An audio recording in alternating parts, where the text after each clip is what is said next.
Hello students, welcome to our channel. इसका नाम है दी रियल नॉलेज और मैं आपका अपना विजय सर। तो जो आज का हमारा टॉपिक है, मेनली जो आज हमारा टॉपिक है, तो मैं कहना चाहूँगा कि जब भी आप हायर केमिस्ट्री लर्न करते हैं, पढ़ते हैं, तो ये सबसे बेसिक चैप्टर होता है आपका। हम वो चीज़ करने वाले हैं जो कि केमिस्ट्री की आत्मा है, मतलब जो आपको हाथ पकड़ के 11th 12th की केमिस्ट्री में ले जाएगी, उसके बीएससी एमएससी जो भी आप करना चाहते हैं। तो सबका जो बेसिक है वो यही चैप्टर है। और ये 9th का चैप्टर है एटम एंड मॉलिक्यूल्स। याद रखिएगा, ये 9th का चैप्टर है एटम एंड मॉलिक्यूल्स। और मुझे लगता है सबसे पहले ये पढ़ना चाहिए 10th वालों को, क्योंकि जिस तरह से मैंने अभी तक देखा है 10th वालों का, तो आपको बेसिक नहीं पता है। जानते हो, बेसिक नहीं पता है, आप फिर भी लगे पड़े हो अंधेरे में तीर मारने में। देखिए, अगर आपको बेसिक नहीं पता होगा, आप उसे कितनी बार भी रट लीजिएगा, आपको कभी समझ नहीं आएगा, कभी याद नहीं होगा।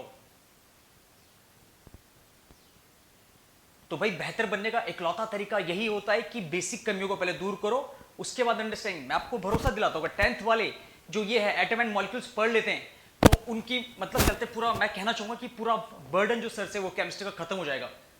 वो खुद ब खुद समझ लेंगे कि क्या कह रहे हैं। जो भी हम चैप्टर पढ़ते हैं केमिस्ट्री के, जो पढ़ रहे हैं हम फिलहाल भी, आप उसे भी इजीली समझ पाएंगे खुद से। अगर आपको ये पता है 9th की बेसिक चीजें लिखे, तो भाई बेसिक यहीं से होता है स्टार्ट करना, तो इसलिए सबसे ज्यादा जरूरी है 9th के लिए तो खास कर, और 10th वालों के लिए भी। ओके, सो स्टार्ट करते हैं अपना चैप्टर एटम एंड मॉलिक्यूल्स वाला। तो यहां पर जो सबसे पहला टॉपिक हमारे इसमें आता है, ठीक है, हम क्या करते हैं, हम देखते हैं laws of chemical combination. Basically हम यहां पर इस चैप्टर में बात करने वाले हैं एटम की, एटॉमिक स्ट्रक्चर की, ठीक है। बहुत सारे टॉपिक्स हैं इसके, जो सबसे ज्यादा मेन हैं। सो लॉज ऑफ केमिकल कॉम्बिनेशन मतलब क्या होता है। यहां पर हमें कुछ खास तरीके, हाँ, यहां पर तो टोटल 2 दिखाए, बट यहां पर टोटल 5 तरह के लॉस होते हैं जो हमें दिए गए, जिनसे कोई केमिकल रिएक्शन होती है, या फिर केमिकल रिएक्शन में क्या क्या होता है, ये बताया गया है। और ये थ्योरी बहुत ज्यादा माइंड ब्लोइंग है, ठीक है, और ये हमेशा यूज होगी। आज कल परसों जब तक केमिस्ट्री रहेगी, ये हमेशा यूज होगी। ओके, सो इसके जो पहले 2 लॉज है जो हमें दिए गए 9th में, जो हमें पढ़ने हैं बेसिकली, वो ये वाले हैं। 3rd 4th की थोड़ा कंफ्यूजिंग है, बट बढ़िया है, यू नो, अच्छा है।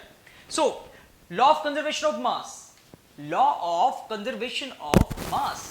ओके, अभी कंजर्वेशन वर्ड तो आप सोच रहे होंगे कि ये कंजर्वेशन वर्ड तो हमारे सोशल में था, सोशल की क्लास में बात होती थी इस चीज की। बट मैं कहना चाहूंगा, यहां पर याद रखिएगा, यहां पर जो लॉ ऑफ कंजर्वेशन ऑफ मास है, ये भी एक्चुअली कुछ ऐसा ही है। ये भी बताता है कि कहते हैं मास इक्वल होता है केमिकल रिएक्शन में। माय गॉड, ये क्या कहना चाहता है, ये कहना क्या चाहता है, ये कह रहा है mass neither be created nor be destroyed in a chemical reaction.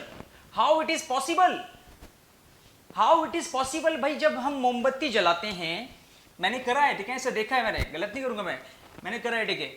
मैं मोमबत्ती जला रहा हूं, ओके, अभी इसका वेट था कितना, 10 ग्राम। ओके, फिर मोमबत्ती पिघली पिघली पिघली पिघली सारी, क्योंकि पिघलना ही था इसे, इसका था 5 ग्राम। अब प्रॉब्लम ये हो गई कि अगर इसका 10 ग्राम था, भाई यहां देखो, मैंने जब नापा तो कम हो गया था। मैंने कहा ना, ये रिएक्शन हुआ था, 10 ग्राम था, 5 ग्राम बच गया था। टोटल आपका ये मोम आपका 5 ग्राम बच गया, तो कम होता है। मैंने कहा कि कहते हैं एक से जब चेंज होता है केमिकल रिएक्शन में, क्या होता है, मास कम ज्यादा हो सकता है। बट ये पूरी तरह से गलत होता है। यस, वो गलती थी। हर रिएक्शन में, सुनिएगा, हर रिएक्शन में मास इक्वल होता है दोनों साइड। Check it out. अगर आपने यहां पर 10 ग्राम आपने मोम लिया था, ठीक है, और यहां पर 5 ग्राम आपका मोम बचा है, तो बाकी 5 ग्राम कहां गया, आखिर कौन ले गया उससे। ये रहा भाई CO2, ठीक है, CO2 आपका कार्बन डाइऑक्साइड, कार्बन डाइऑक्साइड। जब भी कोई फ्यूल बर्न करता है तो फॉर्म होता है कार्बन डाइऑक्साइड, और जब कोई फ्यूल पार्शियली बर्न होता है तो होता है कार्बन मोनोऑक्साइड। ओके, तो 5 ग्राम कहां चले गया, 5 ग्राम चले गया हवा में। तो इसका मतलब कि जैसे यहां पर 10 ग्राम वेट था, और हमने जब केमिकल रिएक्शन कराई, तो इस साइड भी 10 ग्राम वेट ही है। 5 5 10। अब जो हमारे कहते लॉस थे, इसके बाद हम देखने जा रहे हैं यहां पर एक बेहतरीन थ्योरी। आप कह सकते हैं कि एटम को डिस्कवर्ड किसने किया था, नेम किसने दिया था, अगर आप जानते तो मैं आपसे कहना चाहूंगा, याद रखिएगा, ये 1000-5000 साल पहले हमारे जो ऋषि मुनि थे उन्होंने इसे नाम दिया था अणु। और मैं चाहूंगा कि आप उन ऋषि का नाम लिखिएगा कमेंट बॉक्स में अगर आपको याद है, नहीं है तो ढूंढिएगा उन्हें। ओके, तो मतलब भारतीय संस्कृति ने जो हमारा कल्चर है, हमने उसे बहुत पहले ही प्रिस्क्राइब कर दिया था कि एक सबसे छोटी चीज होती है, उसे हम अणु कहते हैं।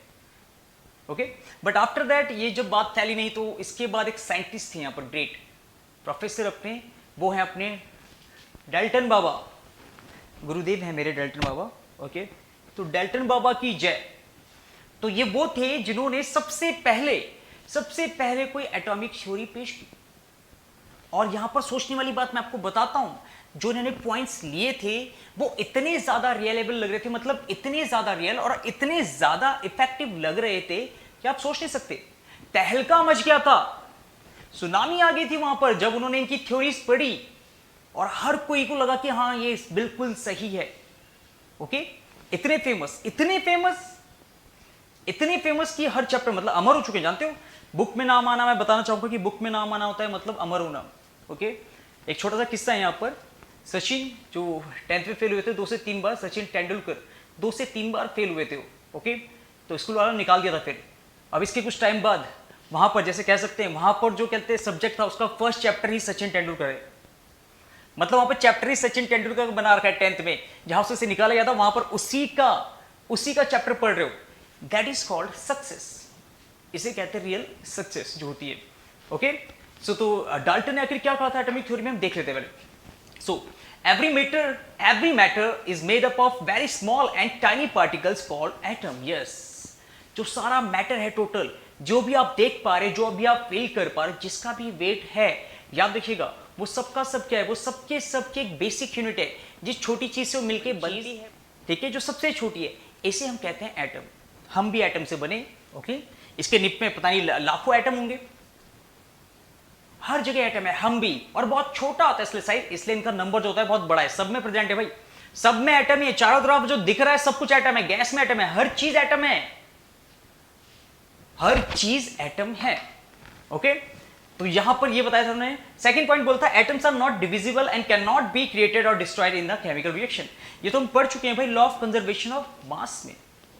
ओके, तो यहां पर ये क्या कहता है, ये कहता है कि अनडिविजिबल है, मतलब कि टूट नहीं सकता, छोटा नहीं हो सकता, और इसे ये कहते हैं स्मॉलेस्ट। अब बात ये बनती है कि हम किसी चीज को स्मॉलेस्ट कब कहते हैं, हम किसी चीज को स्मॉलेस्ट कब कहते हैं। ये देखिएगा चौक, ये मेरी अपनी है, ठीक है, वाली नहीं है, मेरी अपनी है।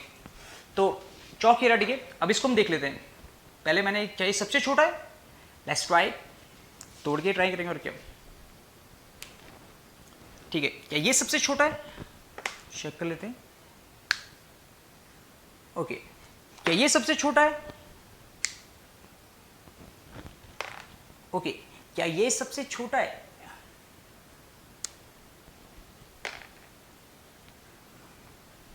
चेक इट आउट, ठीक है। अगर आपको दिख रहा है, ये देखिएगा, क्या ये सबसे छोटा है। मैं इसका पाउडर बना देता हूँ एकदम, यहाँ पर जो थोड़ा थोड़ा सा पाउडर अगर आप देख रहे होंगे, क्या ये सबसे छोटा है, नहीं, इसके अंदर भी छोटा प्रेजेंट है। क्या, वैसे चौक देख सकते हैं यहाँ पर, ये सबसे छोटा है। जब आपका कोई भी एलिमेंट डिवाइड करना बंद कर देता है, दैट मीन्स कि वो क्या है, सबसे स्मॉलेस्ट है।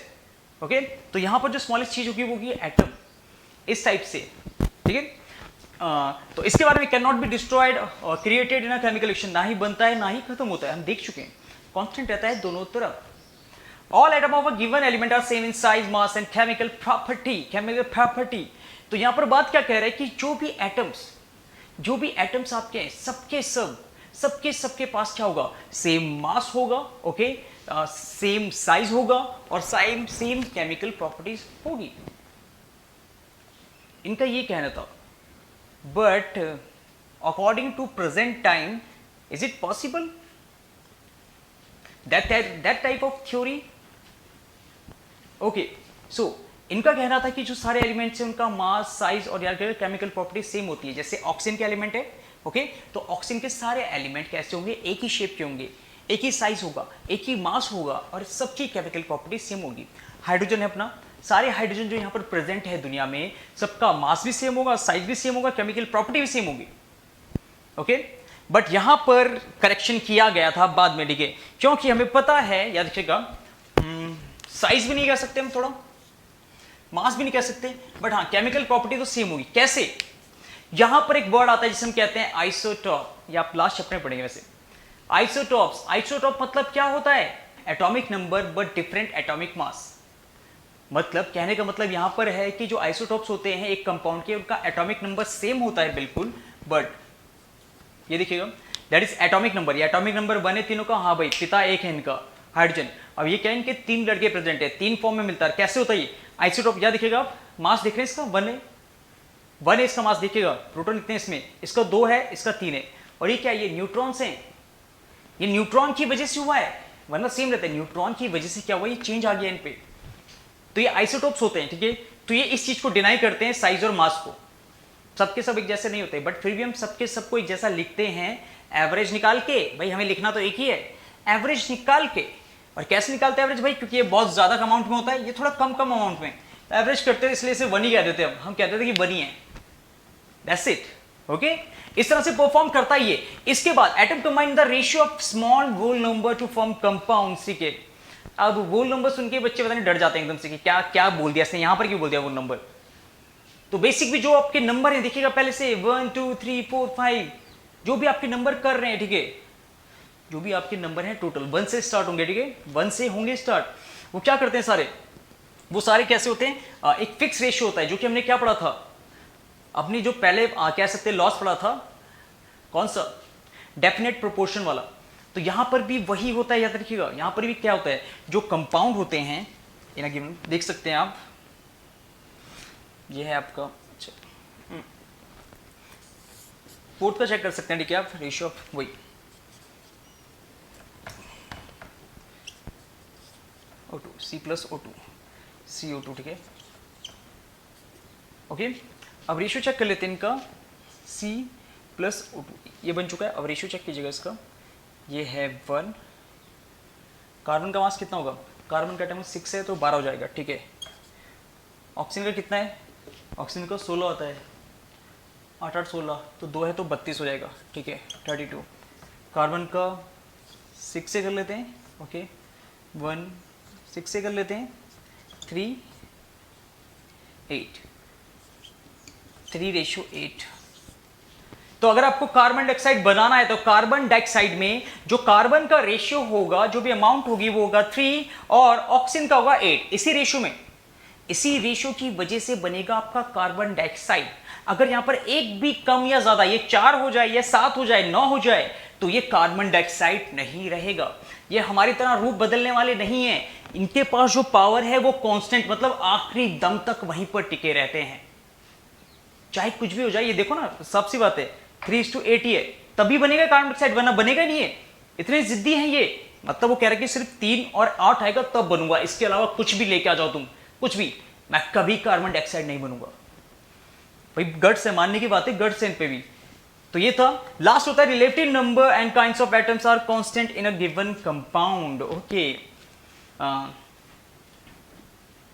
ये कहता है कि relative number and kind of atoms are constant in a given compound, ठीक है। वैसे बात बिल्कुल सही कह रहा है, ये बात वही कर रहा है कि यहां पर अगर कहते 5 एटम है, सपोज आपका वही C प्लस या फिर H वाला, यहाँ देखो H2, ये बना H2O। अब क्या है, दोनों साइड कहते हैं एटम सेम होने चाहिए, यहाँ पर 2 है, यहाँ पर 2, यहीं पर 1 था, इसको 2 लगाया, ठीक है, इसके 2 लगाया, बस हो गया। अब क्या है देखिएगा, यहाँ पर 4 हाइड्रोजन है, हाँ है, 2 ऑक्सीजन है, हाँ है, 4 हाइड्रोजन है, हाँ है, 2 ऑक्सीजन है, हाँ है, दैट्स इट। तो ये था इसका मतलब, जो डिफरेंट टाइप के होते हैं बट कांस्टेंट होते हैं प्रोपोर्शन में, चेक कीजिएगा, कांस्टेंट होते हैं। तो ये था हमारा डाल्टन एटॉमिक थ्योरी, जिन्होंने सबसे पहले दी थी, और कहते हैं ग्रेट, कह सकते हैं ग्रेट डिस्कवरर है, ओके, क्योंकि उन्होंने जो थ्योरी दी थी वो काफी कमाल की थी और काफी लंबे टाइम तक टिकी रही थी।